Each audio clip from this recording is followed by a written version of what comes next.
Les fumoirs, ça représente un mode de vie d'une certaine époque, une vie qui était très difficile, là. On le faisait parce qu'on était en mode de survie. Il y avait peu d'alternatives à l'époque, à tout le moins.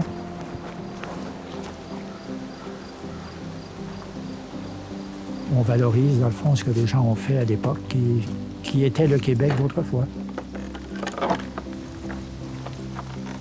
Je m'appelle Gilbert Delage et j'habite l'île comme permanent depuis 2002.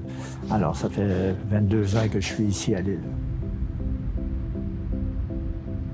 Les fumoirs de type familiaux, comme on a ici, sont uniques au Québec. Quand on rajoute son histoire, c'est encore plus intéressant. Il y en a 12 sur l'île, répartis évidemment tout le long sur la rive sud, où était la pêche. Ça fait partie du décor. Après le phare, c'est le bâtiment emblématique le plus important à l'île.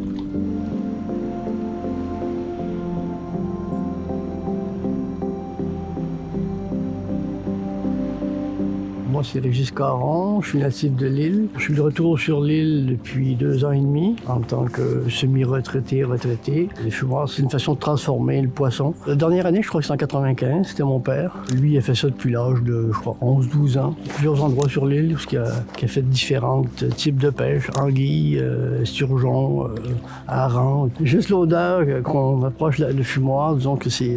il y a beaucoup d'émotions, mais c'est difficilement explicable.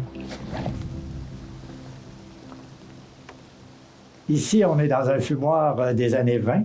Alors, le principe était de prendre une baguette, d'enfiler le poisson, je dirais, là-dessus, et on insérait la baguette ici, comme ça.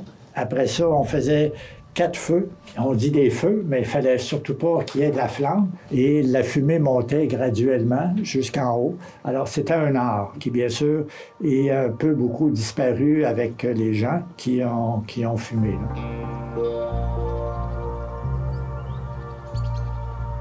Cet été, c'est la 3e fois qu'on vient à l'île. Chaque fois, on parle de notre projet avec les gens qu'on connaît, les gens qu'on rencontre. Aujourd'hui, il reste 12 boucaneries à l'île verte. Celles-ci ne sont plus utilisées pour fumer du poisson. Et nous, on aimerait ça amener les gens à transformer ces boucaneries-là, à les transformer avec des nouveaux usages. Là, ils sont en train d'installer exactement où se trouvait anciennement un ancien fumoir, un fumoir qui a brûlé malheureusement. Je m'appelle Geneviève Boudreau. J'ai choisi ce terrain parce qu'il y avait un fumoir. Ça engage surtout à réfléchir sur ce qu'il représente. C'est de l'autonomie alimentaire, quelque chose de certainement très rassurant pour les gens ici. C'est ça le mystère actuellement. Qu'est-ce qu'on va faire du fumoir existant? Est-ce qu'on fait juste le maintenir? Est-ce qu'on lui donne une utilité? On en fait une serre? Est-ce qu'on en fait un poulailler? On a pensé déjà à toutes ces choses-là. Le design participatif, c'est une approche en conception où on essaie de rapprocher le plus possible là, le concepteur de l'utilisateur futur du bâtiment. Étant donné qu'on était externe à l'île et qu'on travaillait sur le patrimoine des gens sur l'île, c'était vraiment important de les impliquer dans notre processus. Ultimement, je pense que ce qu'on veut faire, c'est amorcer un dialogue avec eux. Puis pour nous, l'installation était le meilleur moyen de représenter spatialement nos intentions. Quand je regarde les photos du patrimoine puis la photo d'aujourd'hui, c'est un peu son fantôme qui est là. C'est un peu émouvant, ouais.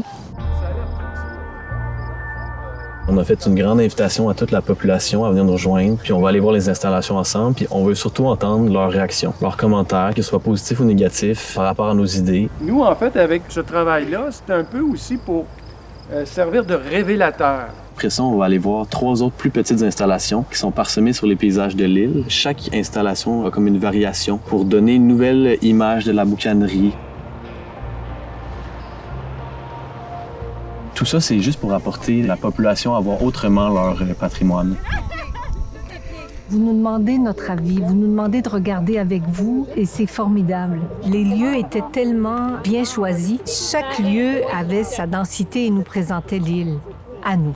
Touchée, éblouie, j'ai apprécié la simplicité des lignes. Nous, on pense que ce paysage, on le connaît.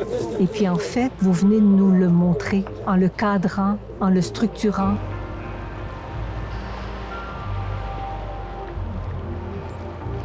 On sent qu'il y a un engagement, puis vous allez revenir, puis il y aura un échange avec des choses que nous, on a envie de vous dire. Alors, il y a un échange, il y a une communion, alors c'est extraordinaire. Moi, j'ai toujours été en faveur de penser, générer les idées, puis voir après ça qu'est-ce qui peut devenir un projet et quel projet on peut réaliser. Si on ne réfléchit pas en dehors des sentiers battus, on ne changera rien.